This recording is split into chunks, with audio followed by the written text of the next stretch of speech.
माँ को भी माँ की ज़रूरत होती है। माँ, कल मेरा साइंस प्रोजेक्ट सबमिट होना है, मेरी हेल्प कर दो ना। शिवी ने अपनी माँ ममता से कहा। कोई बात नहीं बेटा, तू कमरे में जाकर तैयारी कर, मैं अभी आई। किचन में काम कर रही ममता ने साड़ी का पल्लू कमर में ठूंसते हुए कहा। पसीने से सनी ममता ने शिवी से कहा और आकर शिवी की मदद करने लगी। ममता, मेरा खाना लगा दो, भूख लगी है। शिवी के पापा जितिन ने शिवी के कमरे में आकर ममता से कहा। जी, अभी आकर लगाती हूँ, ममता ने जितिन से कहा। जैसे ही वो उठकर वहां से जाने लगी, तभी शिवी की दादी वहां आई और ममता से बोली, बेटा तू शिवी के प्रोजेक्ट में मदद कर, जितिन का खाना मैं लगा देती हूँ। इतना कहकर वो कमरे से बाहर आ गईं और जितिन को खाना परोसने लगी। अगले दिन ममता घर का काम निपटाने लगी।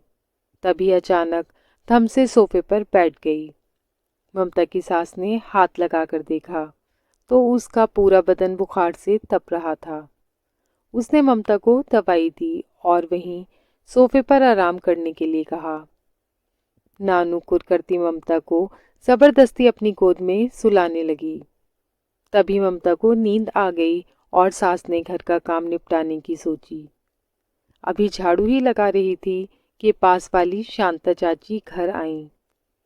सास को काम करता देख बोली, क्या जमाना आ गया है, सास काम कर रही है और बहू देखो कैसे सेठानी बनकर सो रही है। राम राम, ऐसी बहू से भगवान ही बचाए, पता नहीं क्या करती है सारा दिन, बैठ बैठ कर गुब्बारा हो रही है। तभी ममता की सास वहां आई और बोली, ममता की तबीयत ठीक नहीं है, इसीलिए आराम कर रही है। इस पर चाची बोली, तो जीजी तुम्हें क्या पड़ी है काम करने की, जब ठीक होगी खुद कर लेगी। बहू है तुम्हारी, बेटी थोड़ी है जो आप कोहलू के बैल की तरह लगी हो।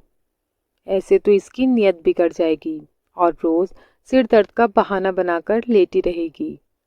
इस पर सास बोली, बस कर शांता, मैंने कभी निम्मी और ममता में फर्क नहीं किया।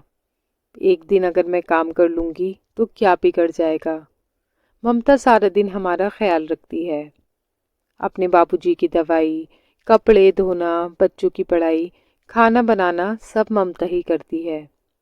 बिल्कुल माँ की तरह हमारी छोटी बड़ी चीज़ का ख्याल रखती है। अगर आज उसे मेरी ज़रूरत है तो मैं क्यों पीछे हटूं। हमेशा याद रखो, एक माँ को भी माँ की ज़रूरत होती है।